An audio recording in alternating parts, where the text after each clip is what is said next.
దేవుని పరిశుద్ధ నామానికి స్తోత్రం కలుగును గాక. మన ప్రభువైన యేసుక్రీస్తు నామములో ఈ ఉదయకాలం ముందు మీ అందరికీ నా శుభాలు అలాగే వందనాలు తెలియజేస్తున్నాను.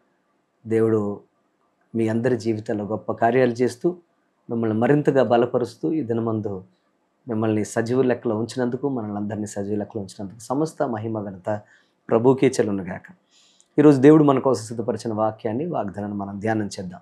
దినవృత్తాంతాల 2వ గ్రంథం 20వ అధ్యాయము 20వ వచనం మనం చదువుకుందాం. దినవృత్తాంతాల 2వ గ్రంథం 20వ అధ్యాయం 20వ వచనాన్ని మనం చదువుకుందాం. మీ దేవుడైన యెహోవాను నమ్ముకొనుడి, అప్పుడు మీరు స్థిరపరచబడుదురు. మీ దేవుడైన యెహోవాను నమ్ముకొనుడి, అప్పుడు మీరు స్థిరపరచబడుదురు. నా ప్రియ సహోదరి సహోదరులారా, ఈరోజు ప్రత్యేకంగా దేవుడు మనతో మాట్లాడుతున్న అద్భుతమైన మాటను మనం మన జీవితాల్లోకి స్వీకరిస్తూ మీ అందరూ కూడా ఆయన కృప చేత, ఆయన బలమైన అద్భుతమైన శక్తి చేత, ఆయన నమ్మిన విధానం చేత మిమ్మల్ని కూడా ఆయన స్థిరపరచునుగాక. ఆమేన్.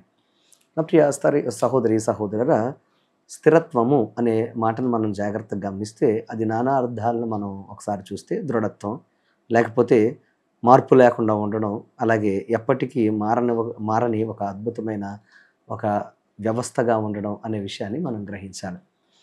స్థిరపడడం అని అంటే ఇంకా ఎప్పటికీ కూడా ఏ కలవరం లేకుండా ఉండడం అని దాని అర్థం. సర్వసాధారణంగా అందరూ ఉంటారు, సెటిల్ అయ్యారా మీరు, మీ పిల్లలు సెటిల్ అయ్యారా అని అడుగుతూ ఉంటారు. అంటే దాని అర్థం ఏంటి? స్థిరపడ్డారా, స్థిరంగా ఉన్నారా అని అర్థం. దేని గురించి స్థిరపడ్డారు అని అంటే లైఫ్లో జీవితంలో ఉద్యోగం, వ్యాపారం, లేకపోతే ఒక చేతి పనం, లేకపోతే ఒక వ్యవసాయం, లేకపోతే ఒక మంచి తన యొక్క కుటుంబాన్ని పోషించుకోవడానికి, తను పోషించుకోవడానికి, తన భార్య బిడ్డలను పోషించుకోవడానికి సరిపడిన అన్నీ వారు పొందుకున్నారా, స్థిరంగా ఉన్నారా అని అడుగుతూ ఉంటారు. ఈ లోకంలో సర్వసాధారణంగా స్థిరత్వం లేక చాలామంది చాలా బాధపడుతూ ఉంటారు. కొంతమంది మాట మీద స్థిరత్వం ఉండదు, కొంతమంది ఆర్థిక పరిస్థితులకు స్థిరత్వం ఉండవు, ఇంకొంతమంది కుటుంబ పరిస్థితులు స్థిరంగా ఉండవు, ఇంకొంతమందికి జీవితమే స్థిరంగా ఉండదు. ఈరోజు ప్రియ తమ్ముడు, చెల్లి, ప్రియ సహోదరి సహోదరుడా, ఒకవేళ నీ ఆదాయం స్థిరంగా లేక, నీ వ్యవసాయ వ్యాపార ఉద్యోగాలు చేతి పనులు, అలాగే నీ ఆలోచనలు, అలాగే నీ ఆర్థిక పరిస్థితులు ఒకవేళ స్థిరంగా లేక బాధపడుతున్నావేమో, అనేక మంది నీ యొక్క ఆనందాన్ని, స్థిరమైన ఆశీర్వాదాన్ని, స్థిరమైన స్థితిని వారు కదిలిస్తూ, కలవరపెడుతూ, ఒకవేళ బాధిస్తూ ఉన్నారేమో.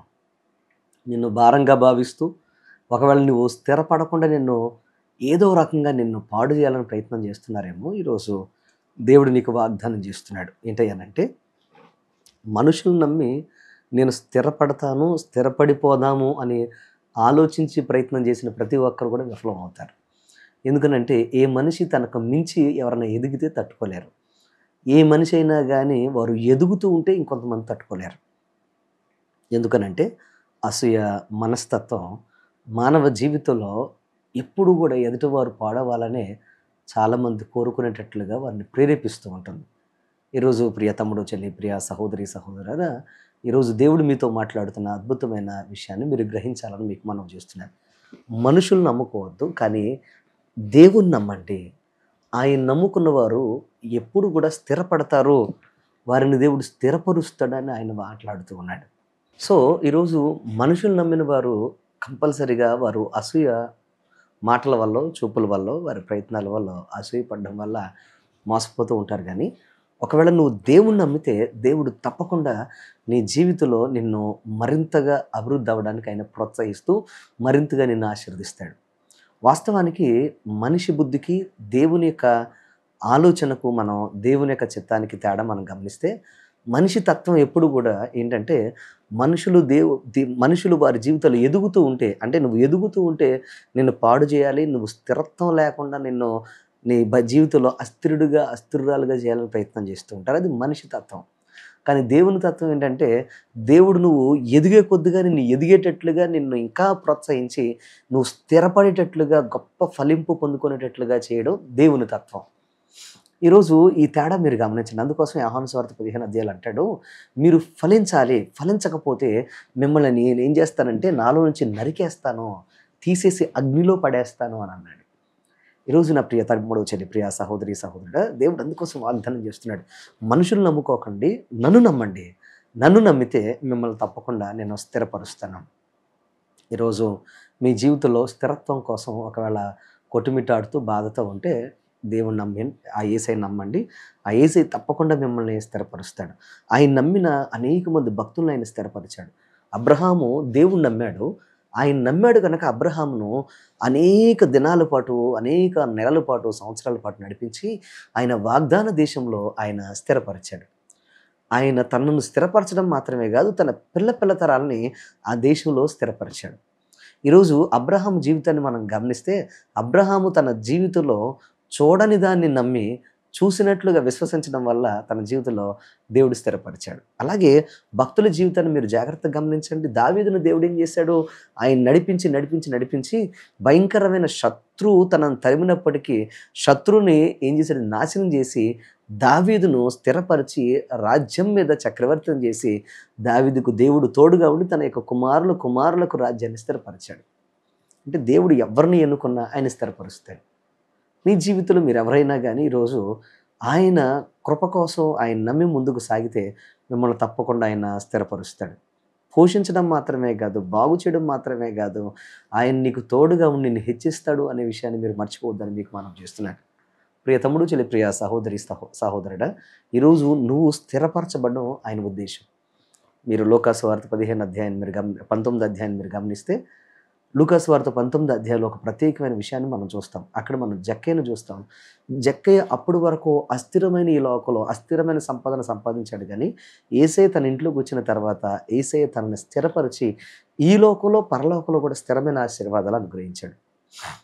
అపజయాలతో కుట్టుమిట్టాడుతూ వ్యవసాయ వ్యాపార ఉద్యోగాల్లో నష్టమైపోయిన నా ప్రియ తమ్ముడు, చెల్లి, ప్రియ సహోదరుడా, వేదనతో ఒకవేళ అనేక మంది నిన్ను పాడు చేయాలి, అనేక మంది నిన్ను కించపరచాలి, అనేక మంది నిన్ను కిందకు లాగాలని ప్రయత్నం చేస్తూ ఉంటే, ఒకవేళ వేదనతో బాధతో కృంగిపోతున్న ప్రియ తమ్ముడు, చెల్లి, ప్రియ సహోదరుడా, నిన్ను ఆ యేసయ్య ఈరోజు పిలుస్తున్నాడు. స్థిరపరిచే దేవుడు నిన్ను తప్పకుండా ఆయన్ని హెచ్చిస్తాడు. నిన్ను స్థిరపరచడం మాత్రమే కాదు, నీకు ప్రశాంతతనిచ్చి ఒక ఘనమైన సాక్షిగా నిలబడతాడు. అట్టి కృప దేవుడు నీకు అనుగ్రహించి ఘనమైన సాక్షిగా నిలబెట్టి ఆదుకొనుగాక. ఆమేన్. ప్రార్థన చేద్దాం. మోకరించండి, లేకపోతే తలలు వంచండి, ప్రార్థన ఏకీభవించండి. మా పరమ తండ్రి, నీకు వందనాలు స్తోత్రాలైనా ఈరోజు ప్రత్యేకంగా ఎంతమంది అయితే ఈ వాక్యాన్ని ప్రభా, నీకు వందనాలు స్తోత్రాలు ప్రభా నన్ను వింటున్నారు, చూస్తున్నారు, వారందరినీ మీరు ఆశీర్వదించండి.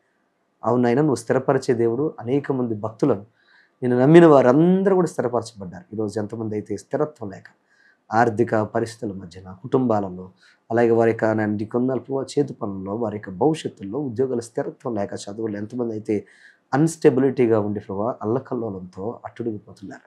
వీళ్ళందరినీ మీరు జ్ఞాపకం చేసుకున్న బలపరిచి దీవించి ఆశీర్వదించండి. వెంటాడే ప్రతి కీడు, ప్రతి శోధన యేసుక్రీస్తు నామములో లయమైపోవునుగా. నీ బలమైన అభిషేకంతో నింపి ఆశీర్వదించి ఘనమైన పాత్రలు పెట్టండి. నిన్ను విడువను ఎడబారిన వాగ్దానం చేసిన గొప్ప తండ్రి, అయా నువ్వు అందరూ అద్భుతాలు చేసే గొప్ప దేవుడు కనుక బిడ్డలకు కావలసిన ఆశీర్వాదాలు ఇచ్చి ఘనమైన పాత్రలను పెట్టి అనేక మందిలో గొప్ప సాక్షులు పడే భాగ్యం ఇచ్చి ముందుకు నడిపించమని, ప్రతి కలవరాలు కొట్టివేసి ఆశీర్వాదాలతో నింపమని యేసు పరిశుద్ధ నామమున అడిగి వేడుకుని ప్రార్థిస్తున్నాము పరమ తండ్రి. Amen. Amen. God bless you. దేవుడు మిమ్మల్ని దీవించును గాక. ఈ వాక్యాన్ని తప్పకుండా ఇతరులతో పంచుకోవడం మర్చిపోద్దని మీకు మనవి చేస్తున్నాను. God bless you.